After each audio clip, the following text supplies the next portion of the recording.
आज वे लोग जो गाय के नाम पर राजनीति करते हैं, आज उनको नया नाम दिया गया है गोरू सूर का।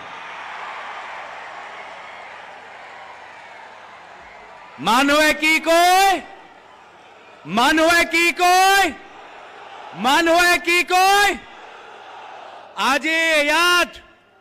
আজি তেওঁলোকে কি ভাবিছে যে দুখীয়া মানুহক উচ্ছেদ কৰি আমালোকৰ মাজত বিভাজন কৰিব, কিন্তু আজি তাৰিখত আমি সকলো অসমীয়া দুখীয়া মানুহ, খেতিয়ক, শ্ৰমিক আমি একজোট। সেয়া বড়ো হওক, কাৰ্বি হওক, ৰাভা হওক, মিচিং হওক, ধৰ্মীয় সংখ্যালঘু মানুহ হওক, ভাষিক সংখ্যালঘু মানুহ হওক, আমি সকলোৱে জানো যে আমাৰ ওচৰত ভূমিপট্টা নাই, আমাৰ ওচৰত মাটিপট্টা নাই। আমাৰ মাটিখিনি আদানীক দি দিছে, আমাৰ মাটিখিনি আম্বানীক দি দিছে। আজি অসমৰ ভিতৰত দুখীয়া মানুহৰ ওচৰত মাটিপট্টা নাই। আজি যদি মাটি কাৰোবাৰ হাতত আছে, সেয়া হ'ল মামা, মামী, আদানী আৰু আম্বানী।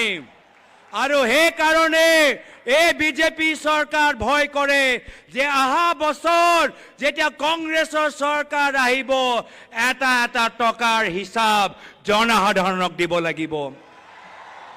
आदरणीय खड़गे जी, आदरणीय राहुल गांधी जी, आदरणीय केसी वेणुगोपाल जी, जितेंद्र सिंह जी, असम का मुख्यमंत्री हिमंत बिस्व शर्मा आज डरा हुआ है, क्योंकि उसको पता है जब आने वाले साल में सत्ता उसके हाथ से जाएगी, कहां कहां उनके परिवार के लोगों ने जमीन जब्त किया है, एक एक माटी का, एक एक इंच जमीन का हिसाब लोगों को देना होगा।